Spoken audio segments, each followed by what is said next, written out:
and gentlemen, welcome to the Wednesday Call Live. Live from Alliance headquarters in beautiful Burlington, North Carolina. Today's host, Terry Edwards and Adam Katz.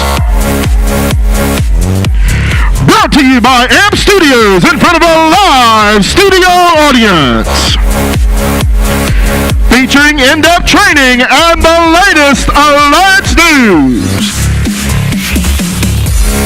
Now, let's hear for your host, Terry Edwards and Adam Katz!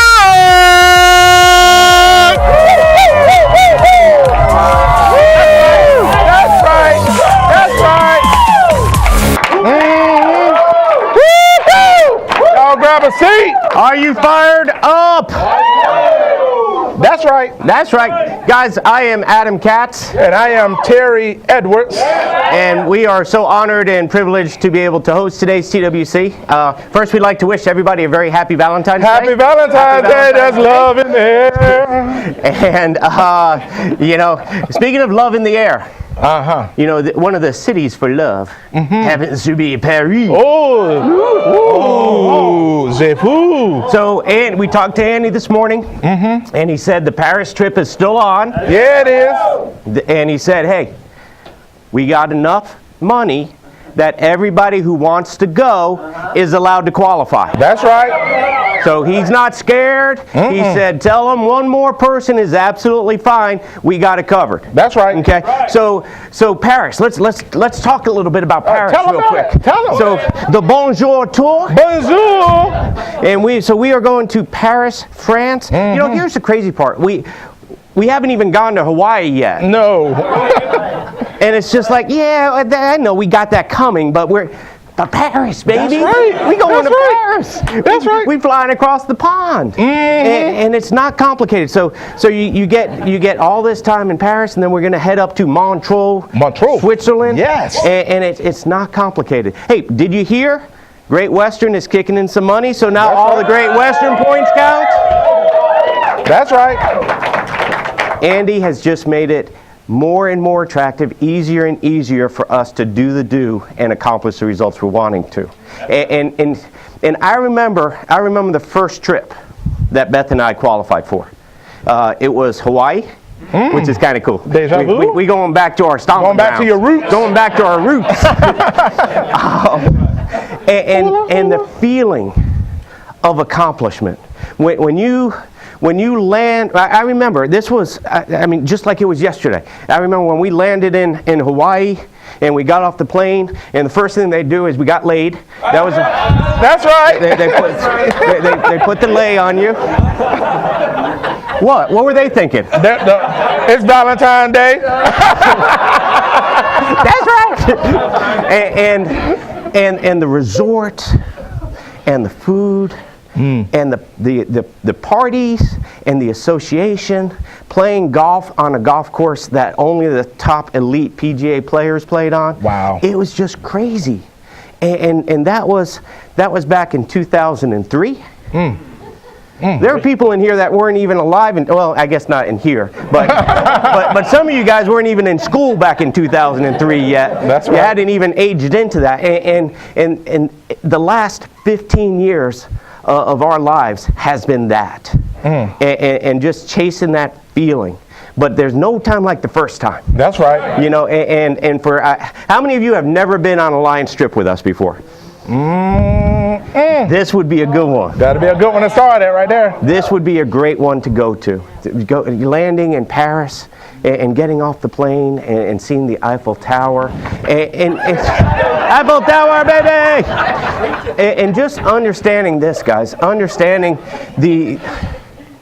doing things that you only read about in books. That's right. Doing things that you only watch infomercials about. The other people. The other people. That's what they doing. We actually experiencing it. That's right. And being that example to your kids, that it's okay to go out there and chase a dream, and it's okay to go out there and accomplish a dream. And your kids are watching. My kids are watching me. That's right. And they're seeing what mom and daddy are going to do. And so we've tried really hard to duplicate what Andy and Jane Albright have done. and to follow the system that he's put in so that we could be that example for our kids. So Paris, it's not complicated. It's just going out there and helping families. That's right. Just keeping your schedule straight and going out there helping families. We'll talk more about that. But what is one of the key points in how you can get to Paris?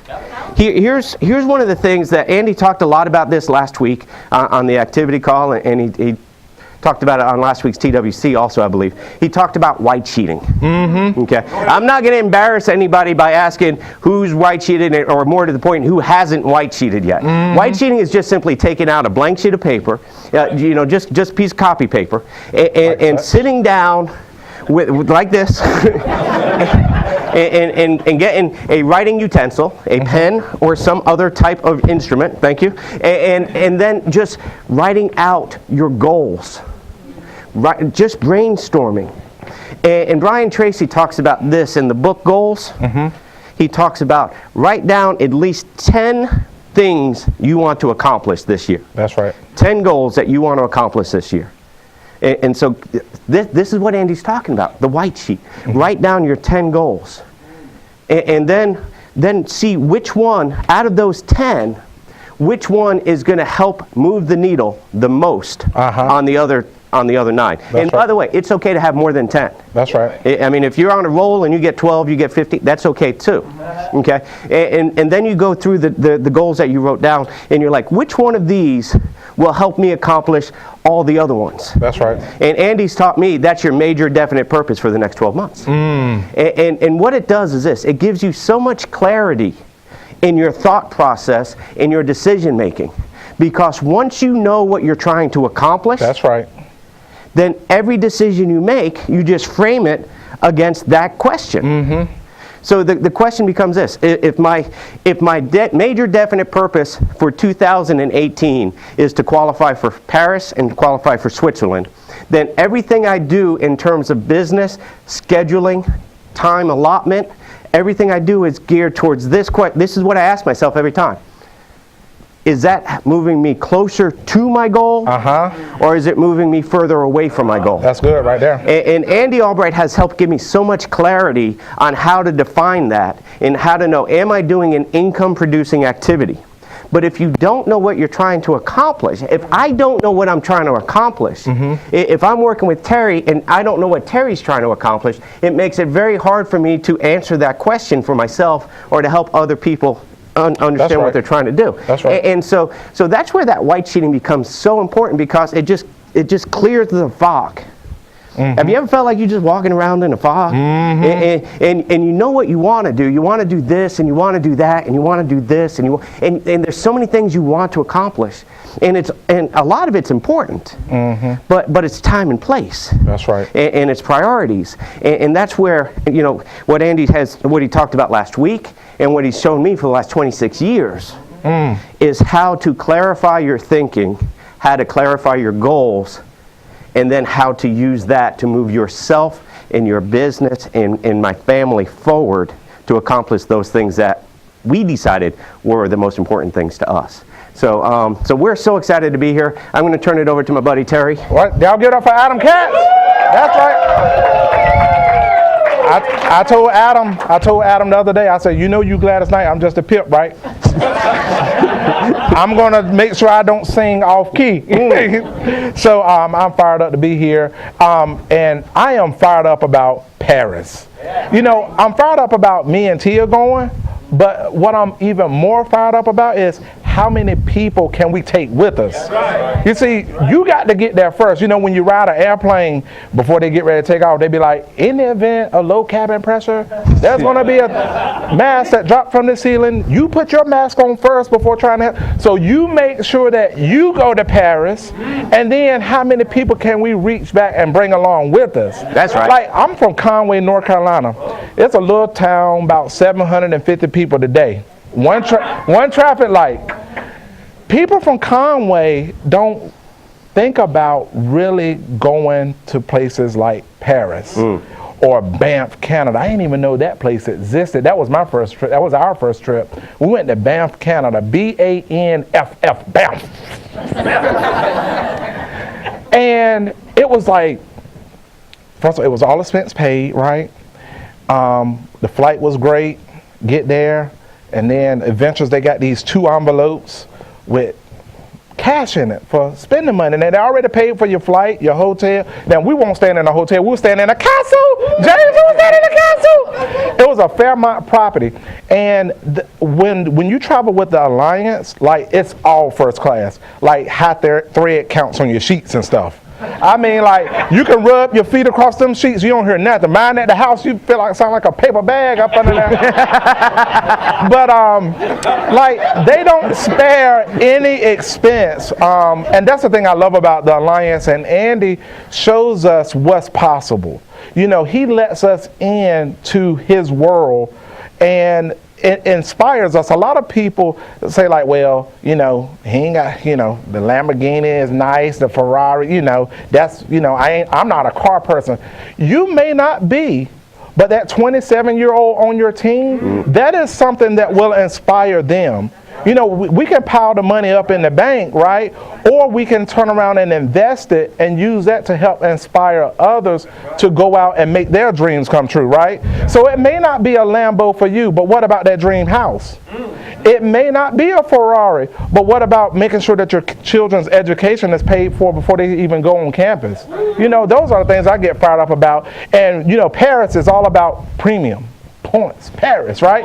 Premium, points, Paris. Premium, points, Paris, right? And the app count over the last 2 days is going through the roof. I mean, like over 1,000 apps the last 2 days. And it's like, I think one of the big keys to that is we ain't preaching as much as we teaching now. See, a lot of hot spots, we are copying Andy where we're slowing down to speed up. Does that make sense? So it's not about just putting in whip, but you got to sort them, find out who you got, and then you got to teach them something. You got to learn them. Somebody say, learn them something. You got to learn them something. You see, the thing, Ethan, this is a rated PG show. Flag on the play. But interactive training where you slow down to speed up. You see, the thing about communication is thinking that it happened. A lot of times we have been, I'm guilty for it. I don't know about y'all. I can just talk about TE. I have been guilty of just kind of telling people what to do. You got it, go. You know, as opposed to slowing down to make sure, okay, now tell me what you heard me just say. Does that make sense? Have y'all ever told an agent when they get started, you know, go to the end of the chapter first, take the test, and then find out what you got right and what you got wrong? Because there ain't no need to study what you already know. That don't make no sense. Just go back and power read on what you missed and then take that chapter test again, right? But then that same person you just told that to, they are taking notes and, you know, they're printing off the cram sheets and all that other stuff, right? You think they understood what you were saying, but they didn't get what you were saying. They're like, ain't right. So we have to slow down and get people to tell us, now, what do you think I just said? Does that make sense? So the interactive training, T.D. Jakes said it this way. He was talking about the church, right? He was like, the church is very good with motivating and inspiring people on Sunday, but don't teach them practical things to do Monday through Saturday to make come to fruition what they were praying for on Sunday. So what we're doing now is a lot of agency managers and leaders, they're doing Zoom sessions. Zoom, Z-O-O-M. That's a webinar software where you get maybe 2 or 3 people to keep it very intimate. Now you can invite 50 to listen in if you want to and mute them, but really working one-on-one with 1 to 3 people so that you can really teach them the ABC game. So that now when they make a phone call and they listen to Paul Menachino's training, they are listening now with a trained ear. They're not just listening, but they're now listening with a purpose. Does that make sense? So also when you're recruiting at a distance, I had an agent the other day tell me he's down in Texas, and he was like, well, Terry, I was kind of shaky with how you were going to support me. You were in North Carolina, I'm down here in Texas. But by doing this Zoom session, you are now in my living room. You know what I'm saying? It's like the best thing is being belly to belly is being on a Zoom session. You know what I'm saying? So you're authorized and deputized to invest in your business, and it's only $14.95 a month, and we don't get a piece of, we ain't get no kickbacks from Zoom or anything like that. You know what I'm saying? So that's one of the ways that a lot of leaders are now training their people, Danny, is getting 2 or 3, working with them, and then you have other people listening, because now we're doing like Andy never does anything alone. That's one of the things that I'm learning. Like, he don't stop building his business to teach us. He said, come on, y'all can come watch. Right. You know what I'm saying? So then you're making money while you're making money while you're making money. Because one thing that we teach is TLC. Teach, listen, and then correct, right? So we teach it. Then when you play it back to us, we listen, and then we make minor adjustments along the way to make sure that you are successful in whatever you came here to get. Does that make sense? So I am fired up about that. Now, if you want to see interactive training live and in color, you got to make sure you come to Instant Thunder. All right?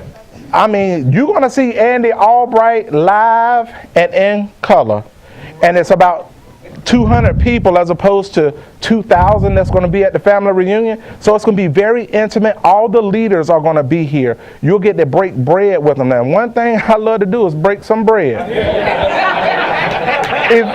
Eventually's going to have the food for you now. So they're going to feed you, and then they're going to be breakout sessions for key leaders and above. They're going to get a different level of training as opposed to the people that are just getting started with us. Does that make sense? Jeff Bright, them going to be in the house. Katz is going to be here. Everybody who are making this thing happen on a day in, a day out basis, they're going to be here. Belle Krause is going to be up in here. I heard she lit Charlotte on fire on Monday night, boy. Fired up, man. I'm so glad to see you here today. So registration is now open. Go to www.instantthunder.com.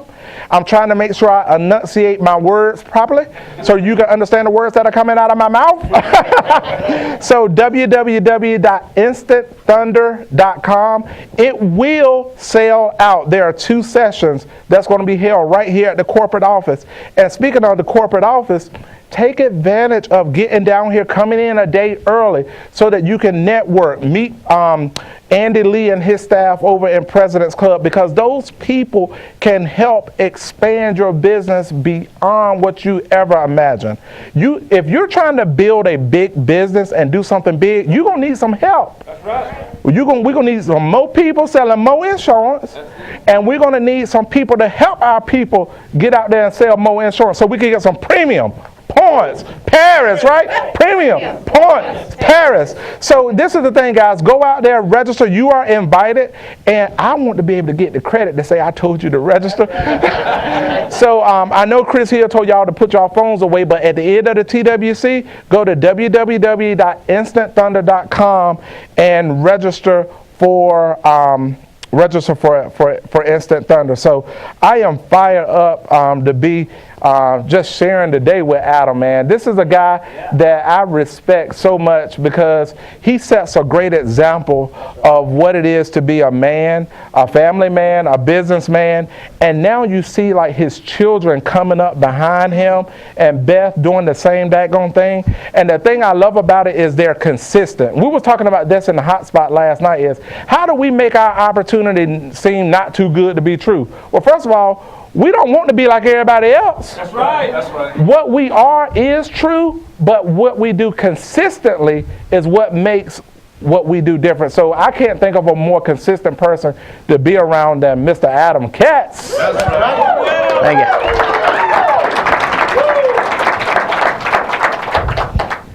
So I first met Andy Albright back in 1992. Yeah. I don't just dye my hair gray. This is all natural.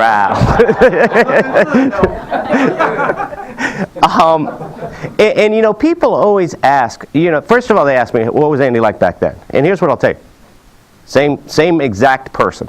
I mean, he's read a lot of books over the last 20 years. He's attended a lot of seminars. So he's grown as that, you know, just the natural, because he works on himself all the time. But in terms of his heart, in terms of his vision, in terms of what he wanted to accomplish, his mission in life, that's been steady the whole time.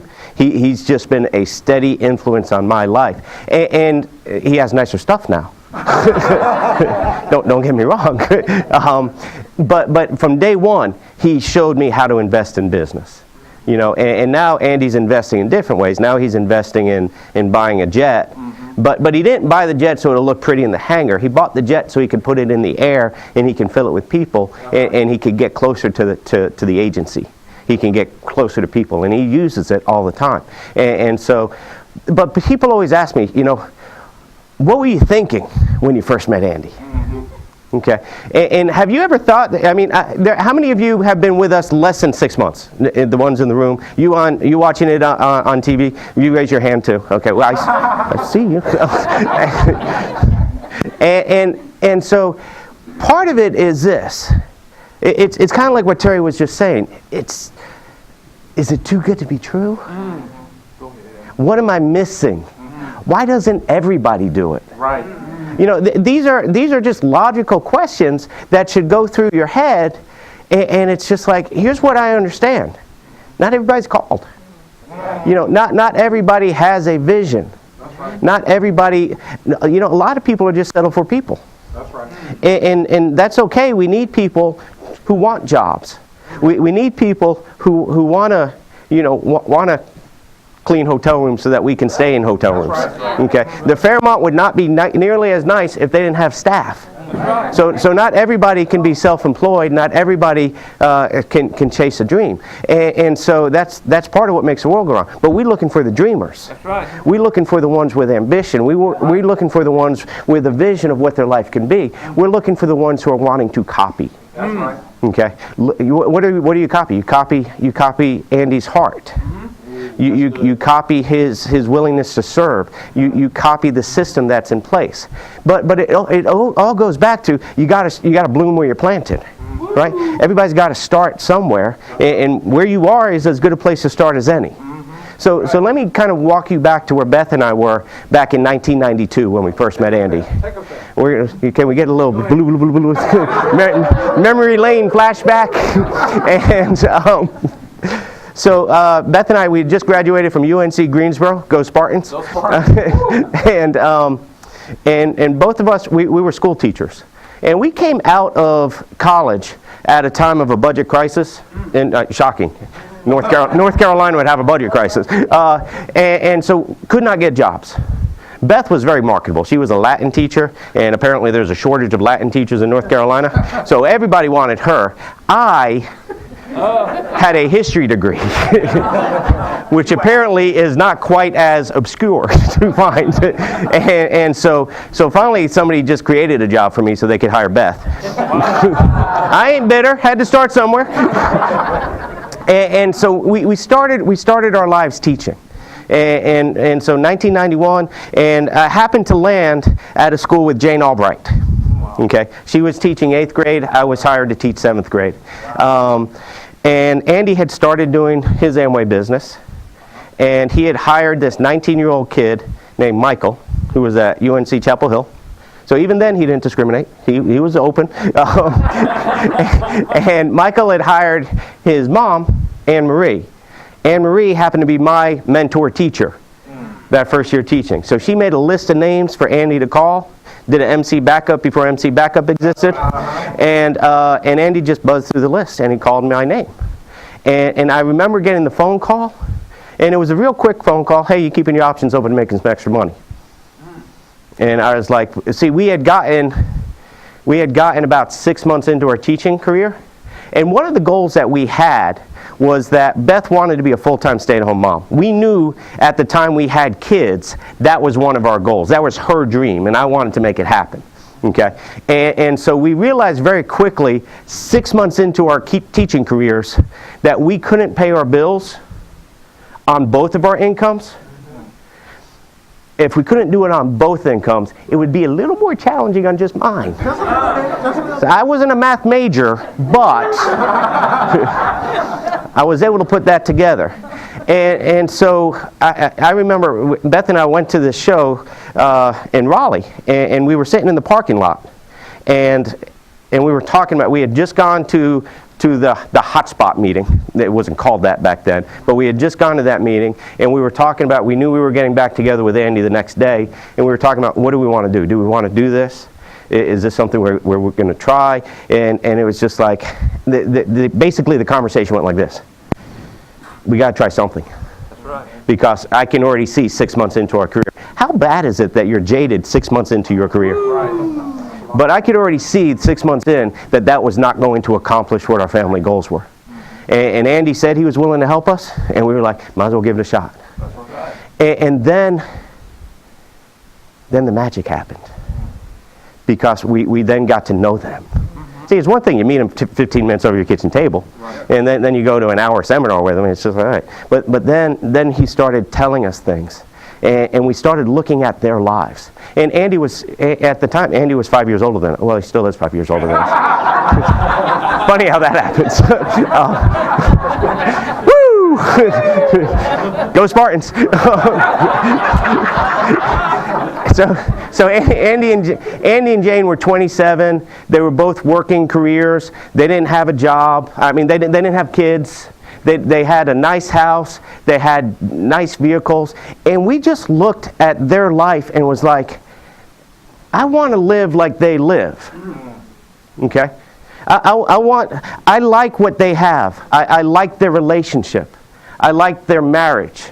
I liked who they were. I liked their value system. Crazy thing is, where I was raised, and the way I was raised with my ethnic background and religious background, and coming from, my parents from New York, and Andy being born and raised in Union Ridge, North Carolina, we were kind of raised different. Right. Just a little bit. But take that part aside, it didn't matter. No. Right. What mattered was here. And what mattered was where we were going together. And we started building that relationship. Jane was very intentional in building a relationship with Beth. Mm-hmm. Andy was very intentional in building a relationship with me. Now here's the other thing I will say though, and this is where a lot of people get tripped up, is Beth and I were very intentional in building a relationship with Andy and Jane as well. See, communication is a two-way street. And if the person who hired you is the one who's always reaching to pull you with them, it gets hard. If you'll just kind of maybe step up on the step to help a little bit, reach back out to us, it'll make the whole process go a lot smoother. And that's kind of where we were. And what I realized was this: Andy had a work ethic that would not end. And Jane was committed to supporting him like I've never seen before.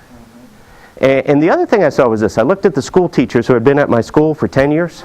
I looked at the ones that had been there for 15 years. See, you want a glimpse of what your future looks like? Here's the glimpse. Wherever you're working, whatever you're doing, look at somebody who's been doing it 10 years longer than you. And you're going to drive that kind of car. You're going to live in that kind of house, and you're going to have that kind of relationship. Why? Because you're in the same environment. Unless you choose to do something different. And what Andy gave me the opportunity to do was to step out of my environment as a school teacher, which, by the way, there ain't more negative place in the world than a teacher's workroom at a middle school. I mean, you walk in there, you will develop. It's so negative. Okay?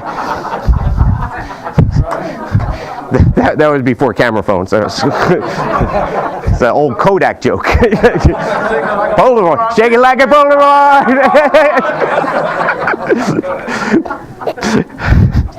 Shoot. You remember when we got to host the TWC? We had fun. But what I saw, what I was thinking was this: I want a mentor. I want a leader. I love my parents. I respect my parents. I did not want my parents' life. I wanted somebody who could guide me to something bigger and better. Something more meaningful. I realized very early on that I did not want to just be a wandering generality. That's right. I wanted to be a meaningful specific. That's why I got into teaching. But I realized quickly there that wasn't making as big a difference as I thought I could. Yeah. And Andy showed me a system that if you would buy in and work with people and show people your heart and show people the vision, that they will follow you into it, and you can really change lives then. That's right. And that's what he's been doing for the last 26 years with us. And what it did was, over the course of time, by the association, by hanging around him, by spending that time together with him, what I realized was this: I was getting deeper and deeper committed to him. And understand this, I don't care what we do. I cared who I was doing it with. That's right. That makes sense? See, I didn't care that it was Amway, because we went from Amway to then, Andy moved away from where we both lived real close to each other. Then he moved back to Burlington, and so he started selling T-shirts. And I'd come up on a weekend and badly attempt to try and sell T-shirts with him. That was not good. And then we did flowers. That was no better. And then he did the coupon books, and the coupon books sold themselves for everybody but me. And I remember we would, Andy be like, "Hey, Bo, let's go sell a few coupon books. We'll get some cash. We'll go out for dinner." Okay, and because he had the books and other people had cash, so he was going to trade his books for their cash, and then you can do what you want to do. And these are the things he taught me. See, it's very simple. It's simple concepts. It's not high level. It's just, hey, this is how life works. And so I remember we would go to a nice neighborhood, and he'd take one side of the street, and I'd take the other side of the street, and we'd get to the end of the street, and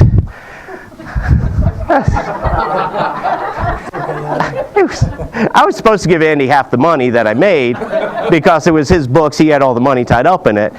It was so sad. He just keep it.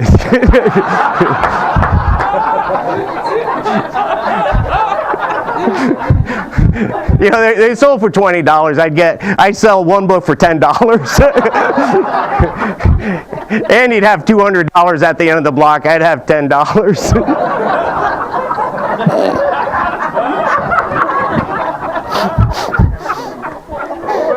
Here are the books. Here's the $10. But what he was doing was this: he was getting me out of my comfort zone, and he was molding me. That's right. But I was trying to be moldable. I was trying to be coachable. And he was showing me his commitment to me and Beth, and then when we had kids, to me and Beth and our family. And it made it so the point where I didn't want to let the man down. That's right. I couldn't let the man down. He had done so much for me. And one of the biggest things he did for me was this: he showed me taillights. He didn't wait on me. He loved me, but he didn't wait on me. He showed me an example. By the way, that's what I'm trying to do for my children. That's right. And that's what I'm trying to do for my age. It's I'm down this track. If now's not your time, that's okay. We love you. Always will, but I'm going down this track. And that's what Andy showed me how to do that. And it became a thing that I just didn't want to let him down. And so what happened is we went from all of that stuff, and then we got into the insurance industry, and it's like, wow, this one works. Even I can do it. And we started making sales, and we started building an agency, and our life started to change, and we were able to buy nicer cars, and we bought a nicer house, and we started going on more and more of these trips, and it was just a dream come true. The vision he had painted back when Beth and I were 22-year-old kids who knew nothing about nothing, all of a sudden was coming true in this industry. But here's what I'll tell you: it's not the industry, it's the people we do it with. That's right. And if Andy said, but this is not happening, okay? Insurance is alive and well. It is thriving tremendously. But if he came to me tomorrow and said, "Hey, Bo, this insurance thing ain't where it's at. We're going to go over here and we're going to do widgets," I'd be like, "All right, I'm with you." Because it's not about the thing, it's about the people. And we started associating together. See, we started traveling with them, and we started, from the very beginning, we went to these conferences. We went to the Instant Thunders. We didn't miss seminars. And I remember sitting in the Coliseums And Andy and Jane, they had qualified at higher level, so they were sitting up front. They had the up front seating, like the cushy seats. And Beth and I, we were back in the cheap seats. But I would always keep an eye on Andy. And whenever he would get up, I would do some geometry, and I'd intersect where he was going, because I just wanted to be with him. I just wanted to hear one more thing from him. And Beth would slide out of our seat and go down and sit in Andy's seat till he went back to his seat. And I just wanted to be a meaningful person in Andy and Jane Albright's life.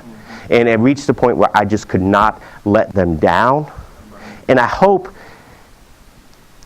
it started at 22 with, we got to do something. But it evolved into, we got to be somebody. And I hope, my prayer for you is that you will evolve along that way too. And we all have that journey to go through. But that's what we were thinking. And now I still live that life. I cannot let the man down. I cannot let this team down. I can't let Bell Krause down, or Danny Johnson, or Kyle Cater, or my buddy Terry Edwards, because we got too much invested in each other. And that's when you'll go out there when you don't feel like going out. And that's where you'll get out of your comfort zone. Terry Edwards.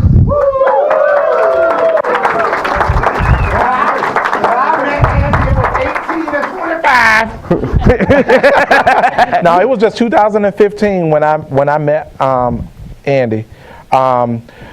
Tia and I, we had, back in February of 2015, we had moved our family down to Georgia to take what I thought was going to be my dream job. I was named CEO of a credit union down there. Long story short, get down there, and 2 weeks after my start date, I get an email that says, for whatever confusion there is about your job, this serves as your termination notice. Yeah, that was by email too, on a Friday at 4:58. So it was a lot of intentionality behind that email. Here I was, married, then moved my family down to Georgia, away 8 hours now away from them, from my parents. A master's degree, a bachelor's degree, and no job. And I'm thinking, like, how did I get here? How did this happen to me? Like God, why me? Like, I know I ain't perfect, but I do the best I can for everybody that I come in contact with. I try to be a good husband. I try to be a good daddy. I go to church every week, with the exception of a couple of. Don't judge me. I won't judge you. We're gonna just leave it at that. But I'm thinking, I'm like this ain't what I had planned. Like, this was supposed to be that opportunity. That's what's gonna get us over the hump, And I ain't got no job. And then, like, I got a family to support. I remember when I asked Tia Daddy, could I marry her? We have been dating since high school, and I had just graduated from college, and Tia was in her last year of college, and I asked her dad, could I marry her? And I said I would do everything within my power to make sure that I take care of her and make sure that she don't have to come back home. That's what I told him. And when I'm sitting in my basement trying to process everything that's going on, and she was 7 months pregnant too. So we had 3 kids and she was 7 months pregnant. So when they let you go, your health insurance, that go too. So Cobra, that's another dadgum house payment. So I got a house payment in Kernersville, a lease in Georgia, Cobra insurance, because we got to push that baby out, and I wasn't going to deliver no baby. You know what I'm saying? And I'm like, God, what in the world? Like, this is a disaster. And I'm like, well, I'm going to get on Craigslist. I'll find me some day work. Because one thing, I have no ego when it comes to providing. Like, if it's legal, I'll give it a shot. Because my wife, like, I don't know about y'all people, but mine like lights and clothes and a car that works, you know. And if you don't pay for it, they will come get it. You know what I'm saying? Paul Roberts said they used to come steal his stuff. And I would look at my kids. At the time, the 3 that we had adopted them. And I'm looking at them, I'm like, they didn't even ask. Like, I went and got them. I got to do what I got to do to make sure that they are taken care of. Does that make sense? And I was on Craigslist. I was like, well, I might do Uber. I'm going to see what I can find. So I ran across this ad. My whole intention was find something to do until I can get another job, right? Then I started applying for jobs. One day I was underqualified. The next day I was overqualified. You know, I went on one interview. This was crazy. It was a small credit union in Charlotte, right? They were struggling in their lending department. And lending was like that was my deal. You know what I'm saying? I could loan some money. I could grow a daggone loan portfolio, and I could collect too. I could collect some money now. You gonna pay me?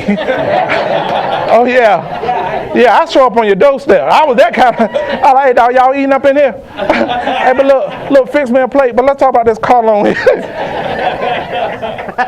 That was my deal, right? So I went to the interview, and one of the board members was a friend of mine, right? So I went to the interview, did the interview, whatever. I killed it. I know I killed it, right?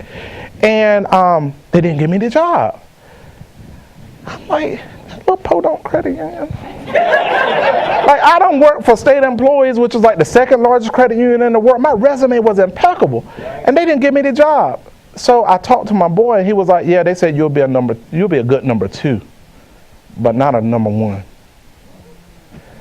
People that wasn't even qualified to do the job, they had never done it, but they were telling me that I wasn't good enough to be number 1, I could be number 2. Isn't that how people do you? They're not even qualified to do what that you're trying to do, but they're going to tell you what you can't do. It's like them naysayers in your family. You know you got them.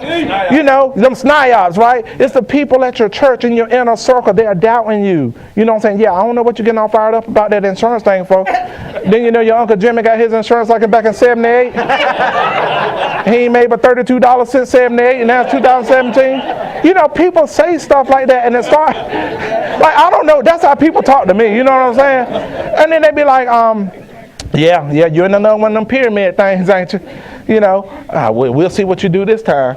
And so I was like, Lord have mercy, what I'm going to do? So I saw an ad that said, too many leads and not enough agents. And I got on the phone, and I talked to this dude named Jason Mathis down in Florida. And I was like, well, look, I ain't got no license, man, but I saw you can make $500 a sale. I was like, and y'all got leads? Like, people filled out a form and mailed it back in?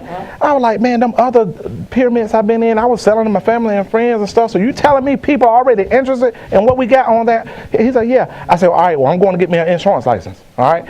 So I said, look, it was a Sunday afternoon. I said, I'll be done with the class by Tuesday. He said, yeah, right. I heard that before. You don't challenge me. That's what. You don't challenge me. That's all right. So I put a plan in place. I get 3 chapters done, then I'll run upstairs, check on Tia and the kids, and then I go back down that night. I do 3 more chapters, right? Got up next morning, kids out to school. I did me 3 more chapters, and I watched a little TV. See, I was watching TV while I was doing it. I watched me a little TV. The kids was at school. I'd take a look at TV, like, hey girl, you know what I'm saying? What you doing? And then I go back and do me 3 more chapters, right? And I called Jason on Tuesday. He was like, but that gum, you said you were going to do it. And I said, you told me if I get done with 7 days, you're going to get my money back. So this is my bank account number. Let's go deposit it in the bank. And so we went ahead and scheduled the test, but that first month, we had made $8,000 just following the system, okay? I would talk to Mark Marsalis and Jason every day, be like, look, man, this is what I did today, blah, blah, blah, blah, blah, boom. Jason said, Terry, you need to get up to the corporate office. I was like, man, I ain't going up to Burlington, man. I'm good. I know this thing work. I already made $8,000. The money looking good. Tia the one that need to go. I'm telling you, you need to talk to Tia. She the one that's unbelief. So ain't this just like your woman? So we making the money, right? And she gonna be like, something ain't right. Face tore up and everything. And I'm like, what's wrong? Like the money coming in, you know, it's direct deposit and they ain't gonna take it back, you know. She was like, well, you ain't never got us in nothing. We made money this quick before. I'm like, well, shoot, ain't enough, girl. Well, look, she was like, but so we was in this other network marketing deal too, and I wasn't making that type of money over there. She was like, but Terry, what about you told all them other people that was going to be your meal ticket to freedom or whatever? I was like, well, I guess I lied. I was like, you know, the numbers don't lie, right? That's right. And I was like, well, listen, Tia, you stay over there and do that. I'm going to come over here and do this right here until you find something that's better for me to do. And so long story short, in 2 weeks, I came up here to a TWC just like this right here. And after Andy bust up in the TWC, he got on this flaming red North Carolina State blazer, some dadgum nice black slacks, and some looked like some old, some new buck type, like the saddle, like the shoes was black and white. I was like, yeah, that's pretty funky right there. I like homeboy got a little swag going on. I love like fashion and like stuff that everybody else ain't wearing. I like that stuff. I like him. I was like, that white dude got it going on. You know what I'm saying? You know how you just meet people and you be like, that's somebody that you got to know right there, because anybody that confident to throw that together right there, oh yeah. So so I sat here at the TWC and he talked like me, just very down to earth. Ain't using all these. He ain't talking above nobody. Ain't talking beneath nobody. Like it felt like he was talking to me one-on-one, like Uncle Andy. You know what I'm saying? And then so I sat down. I was like, man, this joker. He got on flashed his Rolex. That light hit it. I'm like, diamonds everywhere. I'm like, dang, he got a condo on his wrist right there. That's what I'm thinking. That's what's going through my mind. I'm like, daggone. I know that watch right there, at least $100,000. You know, I know people that live in houses that only cost. I'm like, he got a condo on his wrist right there. And then I'm like, hey, look at his wedding band. That gum diamonds in there, big as that gum rocks that Argenio them used to sell. I'm talking about stones, gravel, not.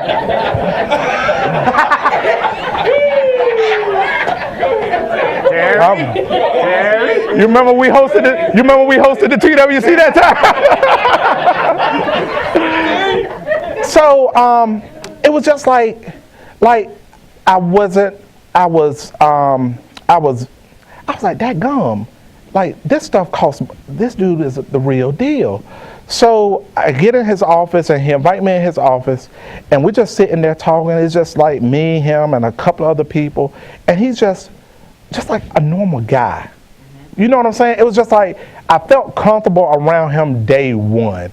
It was like I was already feeling kind of defeated about where I was at that point in my life. I was 37 years old, had just lost my job, got a family to provide for, and felt like I should be somewhere, I should be further along than where I am. Because I know if I don't do something quick, stuff was gonna start to get taken, right? And I was a little defeated. I felt helpless, but I wasn't hopeless. Does that make sense? I never lost hope. I knew that God would take care of me. I just didn't know how it was going to happen. So I met Andy, and he was like, you got any questions for me, Bo? I was like, he said, Bo, man, I like this guy, man. I like this guy. And I was like, look, Andy, man, like, bro, like, you got all the money. You could tell you got money. I was like, why are you still doing this? Why are you still charging as hard as you're doing it? And he was like, yeah, man, my children, they ain't got nothing to worry about. My grandchildren, probably great-grandchildren. He was like, but the thing about it, Terry, is yours don't. That's right. And at that point, it's just like something clicked in my head that it wasn't even about the fact of the Rolexes, the nice watches, and the nice clothes. Like Adam said, I saw that's a statement that comes from the heart. That's right. And he grew up in Union Ridge in a time where probably things wasn't like they were today, where people are as open-minded as he was. But he had a vision big enough to include little old me, a little boy from Conway, North Carolina, that he didn't even meet. Like he had just met, but my vision could fit in his world. Does that make sense? And I just fell in love with him. And to be just like Adam, man, I was looking for somebody to love because I had been in business with people before and come to find out they wasn't the right people. You know, they were good business people, but they didn't treat their wife right. You know what I'm saying? They didn't take care of their children, or their children were snooty. You know what I'm saying? I'm like, bro, you making 80 grand a month. Why is your ego so big? You know what I'm saying? And it was just down to earth. And he invited me and Tia. He was like, yeah, man, you got to come over to the house. Bring your wife and your kids over to the house. I'm like, bring them over to the house? Like, you don't know my kids.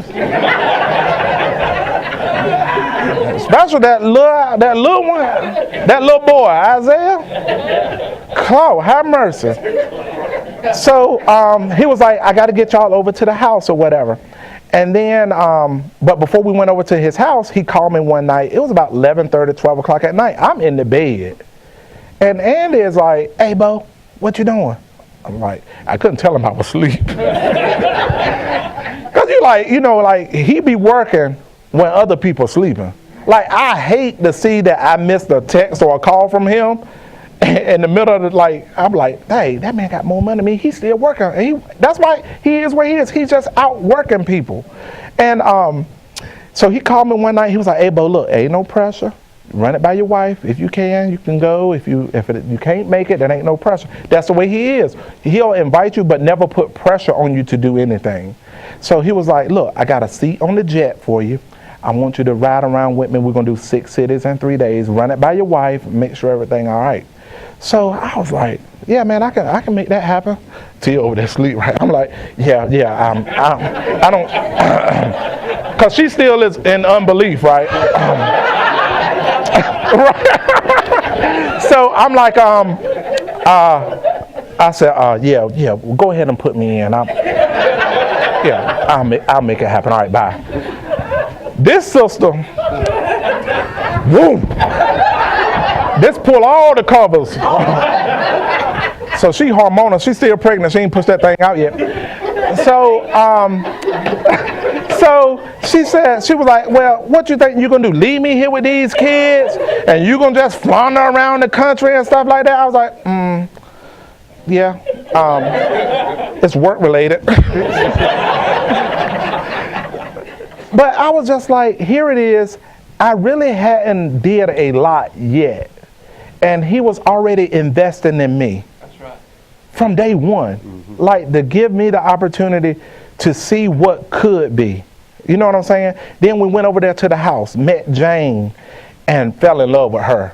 She just like the girl next door. You know what I'm saying? I love Jane because she keeps it 100. She keeps it real. And she loved on my kids, and it won't a fake love. You know how sometimes people can use a situation and you feel like they're using it almost like you're a token? You know what I'm saying? Because people will use your influence to manipulate situations, right? But it was just, you could tell when people are real. And the love was real. And then, so I was like, man, look at this guy, man. He's financially successful, give a lot of money away to ministries and charities and things of that nature. He's managed, even throughout his success, to keep his marriage intact. His children, they are respectable. They're not spoiled brats. You know, Haley and Spencer, they are really good kids. I'm like, man, that's what I want. That's the type of, a lot of the men in my life have, they weren't good examples. You know what I'm saying? And it's not that it's their fault. They made decisions based on the best information that they had at that time. Right. Does that make sense? Like, I'm not mad at anything that's happened in my past. If anything, it made me who I am today. You know what I'm saying? So, and I was like, that's what I want right there. I want my children to look at me as an example and say, Daddy, what in the world are you doing? You getting after it, ain't you? You know what I'm saying? I want it Tia, I want to make life easy for her. You know what I'm saying? Like, Jane does what she want, when she want, and where she want to do it at. You know what I'm saying? Like, she just got back from Paris, spending time with their daughter. Like, I can't wait for the day that I can send Tia, Anaya, and Taylor on our private jet down to the Bahamas for a couple of days just to have some girl time. You know what I'm saying? Me and the boys, we might go to Golden Corral. but that's what I fell in love with. And this is really what cemented the deal. Last July the 4th, and it was like, hey, Bo, we're going to be cooking some hot dogs, and he said, we're going to have some fried chicken. I said, you going to have what now? He said, we're going to have some chicken and stuff. And we went over there to the house, man, carport. He got like this three-bay carport. It'll seat like 150 people. And everybody's out there. I'm thinking it's going to be like an Asian event. Well, I go out there, and this is like his real family, his mamas, his aunts, cousins and them. Like, I'm like, look, kids, look. Listen, act like you had food before. Don't put your hands on more than what you're going to eat. Y'all know y'all got to give your own kid. You got to qualify what's going to happen with mine. You got to put the fear of God in them. But the crazy part about it was, like, you know, it just made me feel like family. Like, this man is truly invested in my life, and I'm invested in his life. And we're going to do great things. We're going to $1 billion, and we get to be a part of it. Kids from sliding down the pool, and, you know, I mean, it's just like Isaiah adores Andy Albright. You know, he goes to bed. He asked me the other day, hey, let me ask you a question, Daddy. How much have you saved for our Lamborghini? But because of the influence of Albright and even making them feel comfortable to be around him, it's growing their vision. And they're reading Inside the Circle of You, and they're listening to the TWCs, and they're fired up to come to the office with us on Saturday, and they be like, hey, Miss Andy gonna be there? So, man, I was like this company, it is what you feel. That's right. Your mind is trying to tell you that it's not what it seems to be. But your spirit connects when you walk into this building and you come to our hot spots and you come to our family reunions and our events where your spirit connects with like-minded people and you get excited. And sometimes you don't want to show it, you want to suppress that thing, like, I ain't going to be too excited, but I'm about to jump out my skin, I can't believe it. And then you go to the family reunion and Oprah say you had aha moments. I had all hell no moments. You see people walk across stage making $300,000 and $500,000, and then they start talking. You be like, oh, hell no. If he can do that and he talk like that, I can do this thing too. I'm like, man, this thing is going to be big. And you wondering right now, is Andy Albright investing? Oh, heck yeah. He just bought a $13 million jet. He still got the king. See, like most people, when they upgrade, they trade something in. No, he kept it all. And then, so he's on the West Coast on the new jet. Got me and Noel and Bill Cook and Michael Owens and Lucero. He told us, look, y'all take my jet, the King Air, and y'all go down to Miami and Florida and Tampa and teach people down there for a week. I'm like, this dude, let's borrow his plane. I got friends that won't even let you borrow their Chevy Malibu. I'm like, he gave us the keys to the... I'm like, can you believe this here? Don't scratch it.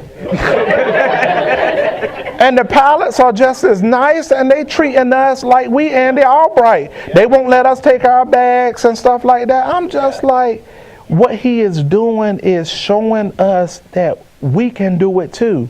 So it ain't gonna be long before Burlington Regional Airport gonna have to install another runway. Cause I see more jets coming to the family reunion. You see what I'm saying? It's gonna be a dadgum. I'm gonna fly a helicopter because I live down the road. So I'm gonna have I'm gonna have me a helicopter in the backyard. I'm gonna just plop on over here. But that's what's getting ready to happen, man, and I am super excited about it because this is the real deal. This is the real deal. That's right. It is.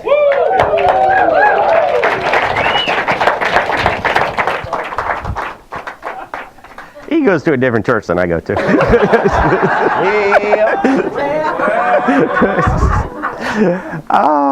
You're gonna have family and friends there at the end of the month. That is, and that's what this is about. It's about family. It's about family. And here's the thing Andy's always taught. Love is given, respect is earned. Mm-hmm. Love is given, respect is earned. And I wanted to fight for the respect of the people I respected. You know, there's a Barry Manilow song. Don't judge me. Don't judge me. Everybody's got their guilty pleasures. and it talks about, I made it through the rain and found myself respected by the people who got rained on too. Go ahead. And see, I wanted to be respected by the Mike and Noel Leventoviches of the world, by the Paul Roberts, the Stephen Davies, the Chris Longs, the Jason and Tony Carries. I know what they've been through, and I respect the heck out of it. Because, see, family, this business is family, but it's a family of doers. That's right. Ain't nobody sitting there with their hand out and just being like, give me something. Mm-hmm. It's like, show me something. That's right. Show me how to do it. And so now you made the decision. So that's where I was. That's where Terry was when we found the alliance, when we found Andy Albright. And so you make the decision. This is worth doing. Mm-hmm. Okay. I've done my due diligence. I Googled you. Thought I felt the tickle.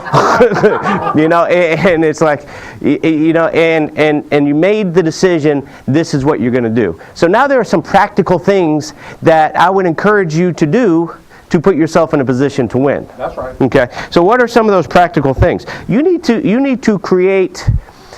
It's not so much you need to create a business plan, you just need to have a plan. Uh-huh. Okay. So one of the things, you need to get yourself a milk crate. So what is a milk crate? It is your tools. It is applications. Why?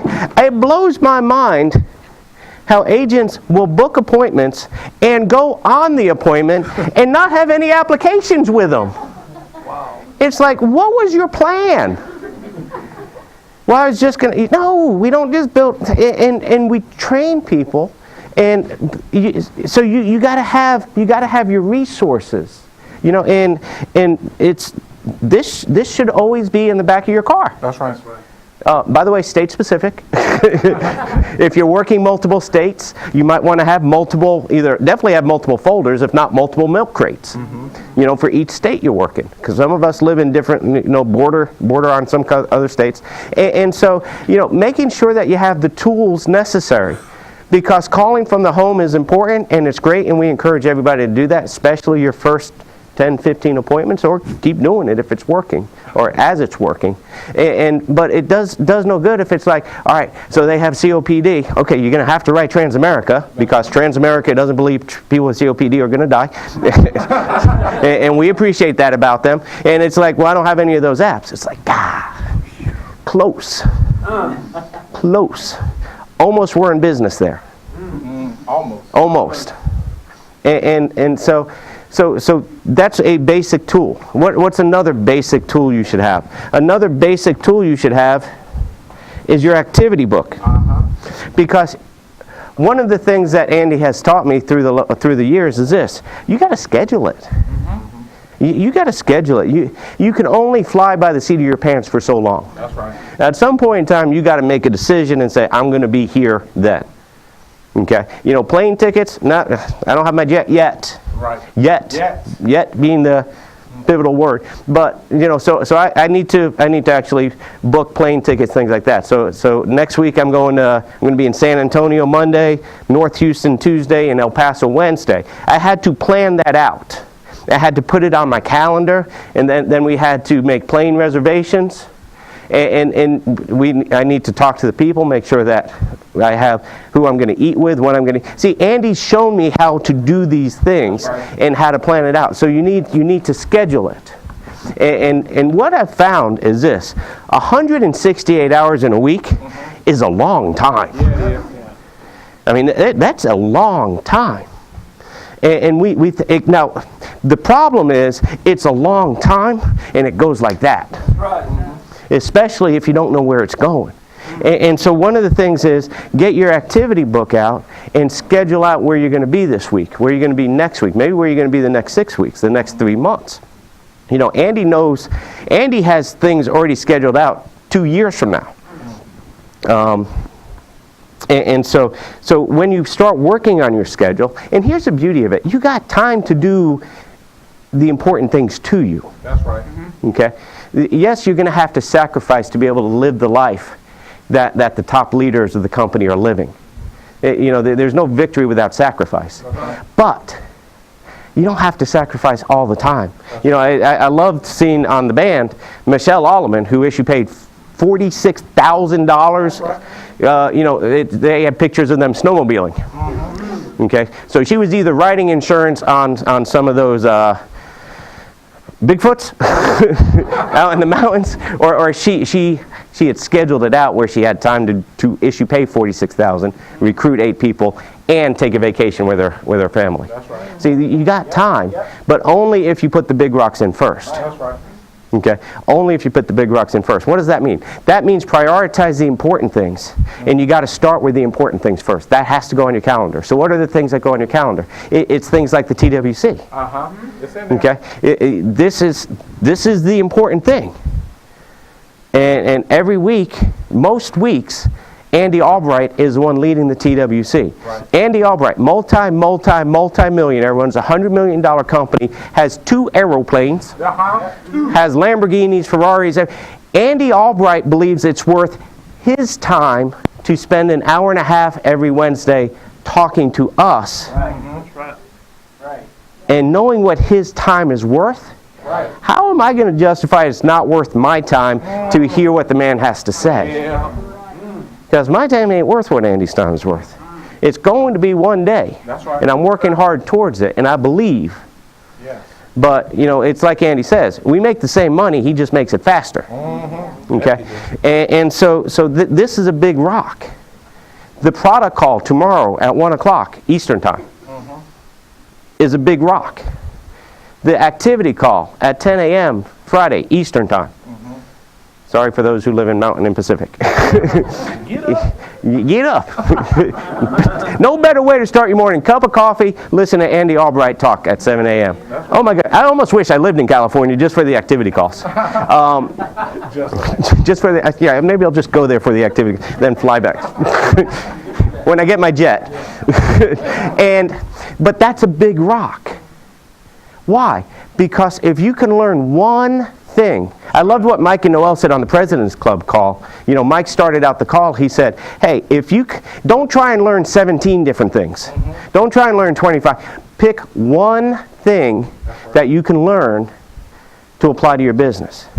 If we could get 1% better, if we could get 3% better, if you got 50 people in your agency and they each get 3% better from the TWC, that means your agency got 150% better. Just like that. You think that's powerful? Yeah, it is. That's a time compounding effect. That's a duplication effect. And so those are big rocks. Your hotspot. Your hotspot is a big rock. Now here's the thing about if you're participating in a hotspot, then participate in the hotspot. Talk about it. Okay. So people, it's not.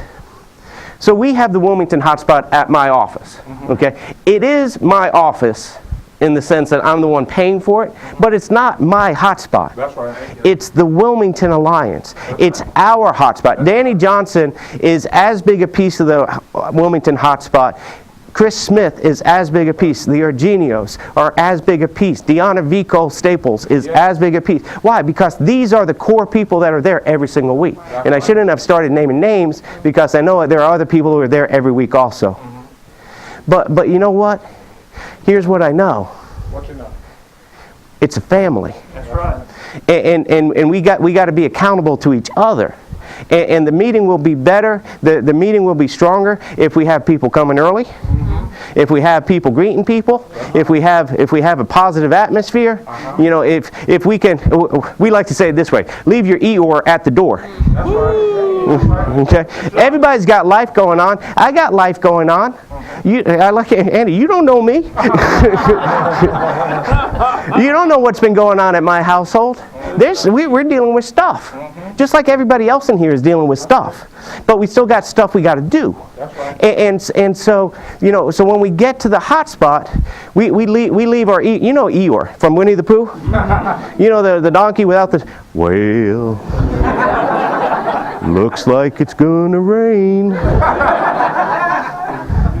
I mean, it's like, dude, turn that frown upside down. That's right. Get a little Tigger in your step. And you know, he's just bouncing all over the place. That's right. And so leave that at the door, because our hotspot is a safe zone. Yeah, it is. It should be the oasis of the week. That's right. We go out there, we got to deal with the masses out there. You know, doing interviews, running appointments, and they don't have our scripts. Wouldn't you love to be able to just fax in the phone script, say, all right, I'm going to call you to book an appointment. You read your parts. I've highlighted it. Quit all the foolishness and just read your part. They don't have our phone scripts. Okay? And so so when you get to the hot spot, that should be the oasis in the week. That should be the time where you can just be and get uplifted, and it's a positive environment. And I know that's what Paul Roberts has in the Louisville meeting, and I know that's what Greensboro's doing, and we're doing that in Wilmington, and there are a lot of other good hotspots, thriving hotspots, because of that love. Right. You know, that they're run with love and openness and judgment, like Planet Fitness, judgment-free zone. Okay? Don't be a lunkhead. So the hotspots are a big rock. And then we have the occasional, we have the instant thunder. That's a big rock. Okay, yeah, but I don't have the money for it. Well, why don't you sell something to get the money for it? You know, you can sell an insurance policy. I'm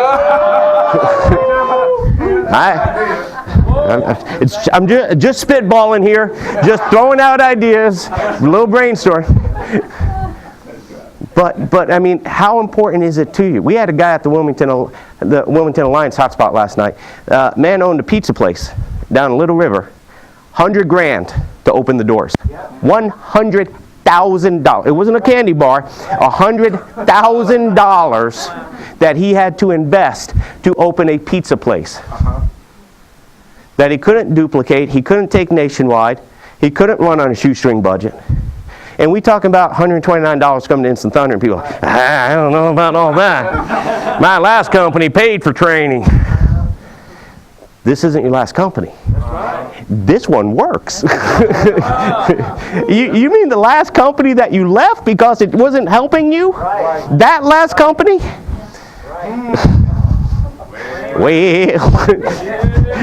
and so you got to be prepared. It's crazy to even call it investing in your business, but there are things you need to do, or you are recommended to. You don't need to do anything.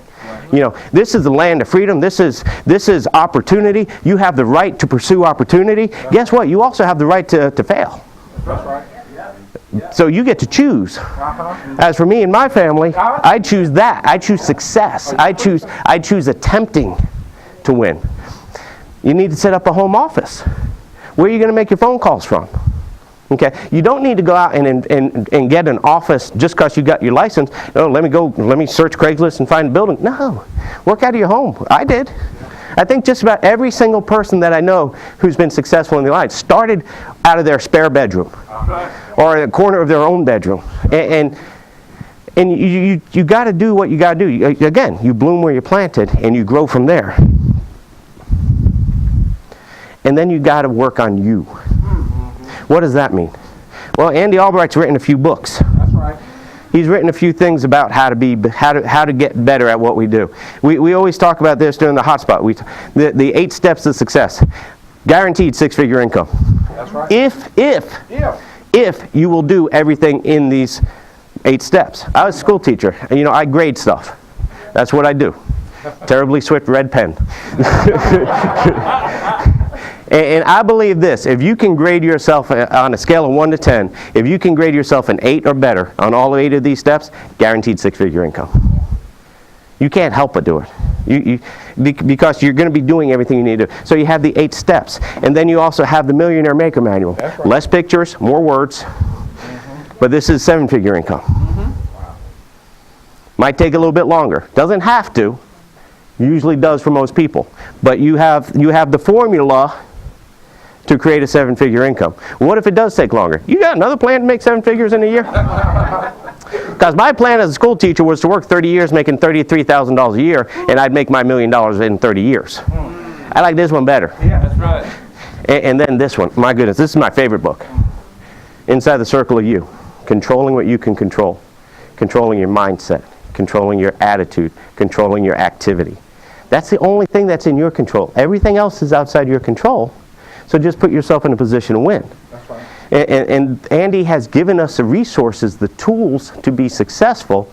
Now it's our job to take those tools and to execute it and to go out there and sell, recruit, and build.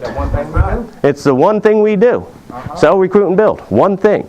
You know, we got Premium Points Paris, Premium Points Paris, and we got sell, recruit, and build. Sell, recruit, and build. And if you'll do those things, then they all come together.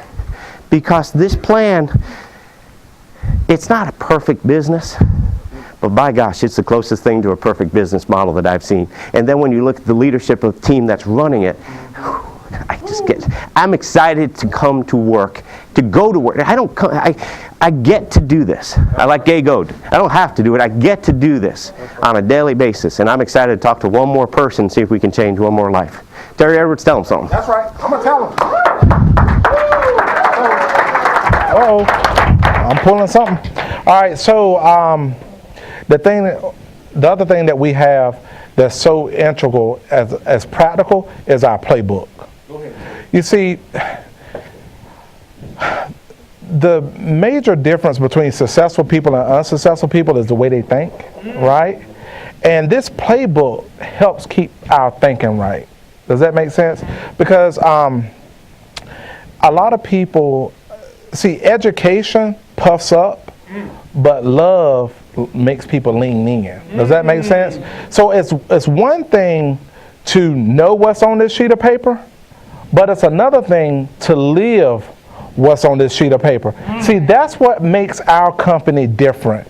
Because you walk in most corporate buildings, you know they got a mission statement, a vision statement, they train on it during orientation, but in the real day-to-day, they ain't living that stuff. You know, you think that people had any compassion about how they let me go? Like, they did it by email. I mean, 4:58 on a Friday, I can't reach out and touch nobody.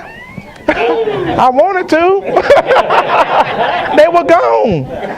But it talks about like how we behave, you know, excellence. We pledge to surpass ordinary expectations with distinction and superior quality. Like, we're making a pledge to surpass and do above and beyond what is required. We're no longer looking for minimalists. Like, what's the minimum that I got to do to get one new recruit this month? On average, these are how you know. These are minimalist questions. Hey, so how many interviews you got to do to get one? What they're doing is just trying to figure out what's the least they can do. See, John F. Kennedy said, don't ask what this country can do for you, ask what you can do for this country, right? When I came to the Alliance and I went to my first hotspot, I saw an opportunity where Terry can bring his gifts and talents to the table to help push this buggy down the road. You know what I'm saying? Like, I saw an opportunity for me. Like, I was good enough from day one, and I saw a place where I could grow, that I could really plant my roots and really bring something to the table and grow this thing. See, I think it was Andy that said it the other day. He was like, loyalty is just not hanging around. Loyalty is growing. You want to talk about how good and how much you love your upline? Grow. You know, that's one of the things I love about Paul Roberts. Like, his team, they love Paul Roberts. They will get behind, and they done push that man up the EVP. But on the way, they done broke out some agency managers, some key leaders, and things of that nature, right? So, service, we guarantee customer satisfaction by providing assurance that every associate will go the extra mile. You know, so it's like at home at night, like 12 and 1 o'clock at night. I remember when I first got started, I would be practicing filling out applications. They send them to you for free, by gosh. You know what I'm saying? They'll send you as many as you want for free so you can mark them up and mess them up. And then the e-apps, you know, I would go through an electronic application, do everything but hit submit. So the next day when I went to a client house and I was going to do a smart UL, I kind of already knew what the flow of the application was going to be. Your nerves already over the place. Control the controllables. You know what I'm saying? Sometimes you be sitting in somebody's house and you got to use the bathroom real bad. Y'all ever been in there? Yeah. And you like, I don't want to ask. But like your mind need to be focused on what you're doing. So even if you got to sit there and hold it, you are competent enough to get the job done, get out the house and get to the nearest tree. I don't know about y'all, but I'm getting 40. I can't hold stuff like I used to. God knows. Integrity. We mandate that everything we do be ethical, honest, and transparent. Like, we don't condone you initialing an application for a client. Like, why would you want to put your license in jeopardy by trying to take a shortcut? Well, actually learn it. Because if you make them, everybody gonna make mistakes. You're gonna fill out the wrong application. You're gonna forget to circle something or color it in. But use that as a learning experience and go back to the client house, because if you go back to that client house and say, look, I was over here, I done messed this up. Let me get you the initial right here. That's showing them that you are really concerned about doing a good job for them. You know what I'm saying? We can't take no shortcuts here. Accountability. People say they want to be accountable, but they don't want to be accountable. You know, accountability, we stand by our performance and only accept responsibility for our actions. You know what I'm saying? It's like so many people blame their upline. You know, if I had a better upline, they'd give me some dadgum leads. You know, like the thing I love about our company is it's a circle of you.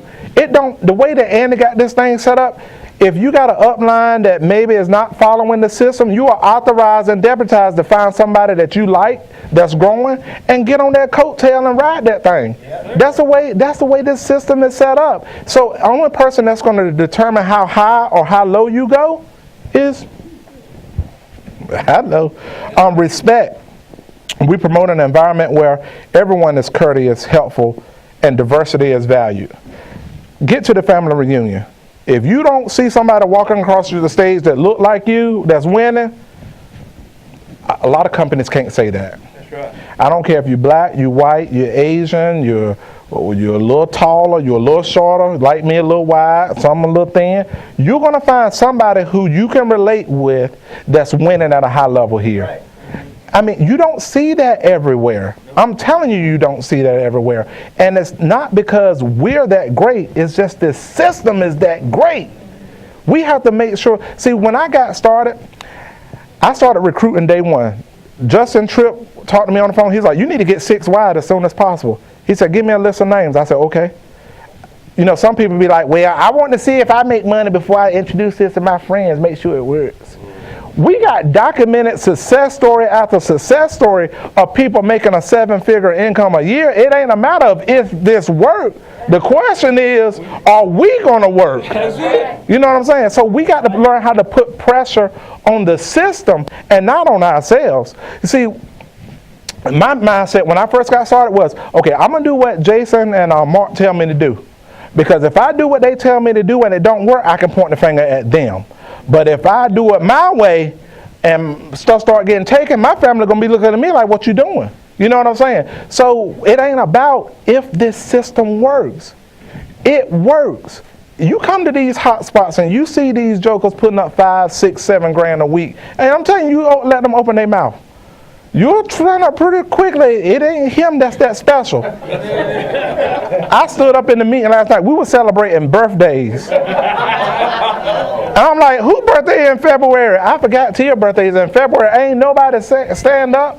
I was like, all right, we're going to close it down. They were like, Tia's birthday? I was like, oh my gosh. like I'm going to have to pay for that. You know what I'm saying? But, and then this is the thing right here. Now I look at stuff as apps. Oh, you want a new pair of shoes? Oh, they ain't nothing but a half an app right there. You know what I'm saying? Kids need something. I'll just go out and write an app. You'll take care of that right there. Get a check a day. I love that thing right there. Compassion. We display urgency when dealing with customers' distress and advocate empathy for our fellow associates. It's like getting to know people. Not feeling sorry for them, but trying to understand where they are right now. When we're talking to our clients in their home, we got to find out what's going on with them right now. Same thing with recruiting. What's going on with that person right now? What do you want? When do you want it?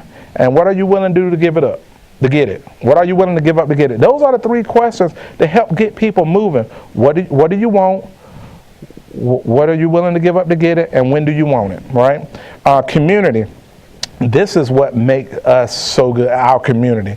It's like when you can feel comfortable inviting anybody to come be a part of our family.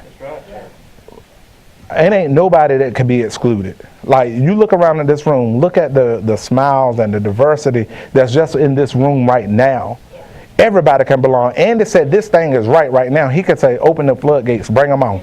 Bring them on. Bring on the masses right now because we're ready for them. We got people that can help people that's already overcame life issues, addictions, and they got off drugs and they stopped watching the internet and Facebook and all that stuff. You know, we got people that's overcoming, and when one overcome, it gives permission for others to overcome. It was just like that dude that ran the 4-minute mile. Once he broke that 4-minute mile, it gave other people belief and permission that you too now can do it. So if Andy Albright, a little redneck from Union Ridge, that's what he said, I'm just a redneck from Union Ridge just scratching out a living.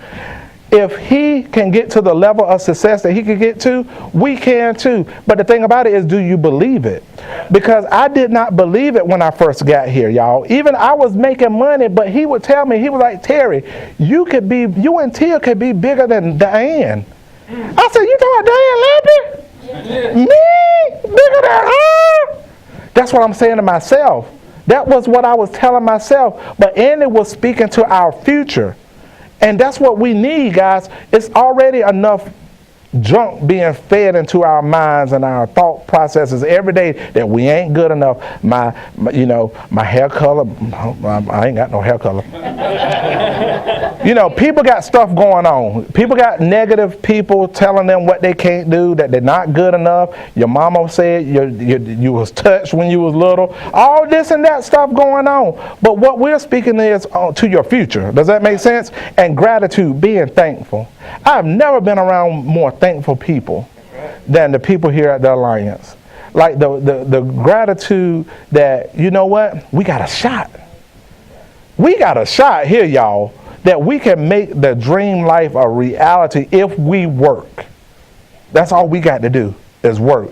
If you got the want to, the WANTTO, Andy will tell us what TODO to do to get what you came here for. And I am so fired up about that. So if you haven't adopted core values for your life, these are ones that you can borrow, and you really can't argue with nothing on this paper.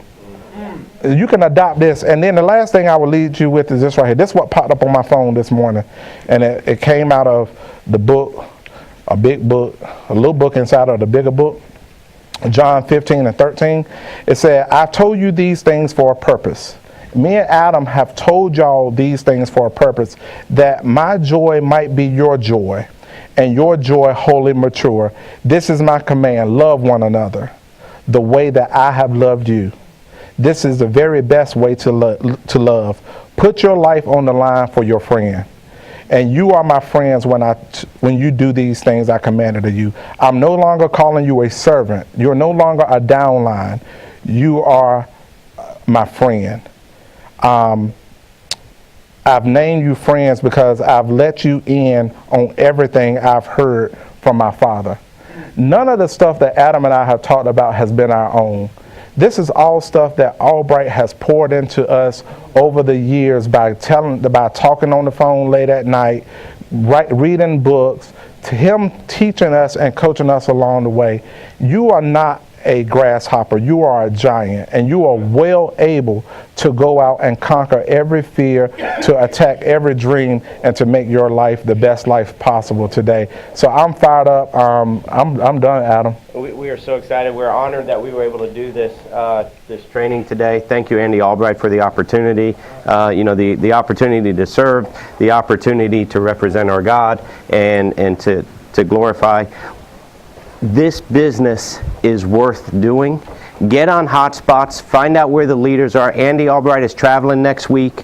Find out where he's taking his jet and where he's doing trainings. Find out where Diane Lamprey's going to be, Andy Riddle, Patrick Connors, Alex Avian. Find out where these guys are going. Get in their hip pockets and learn how to do what they've already done.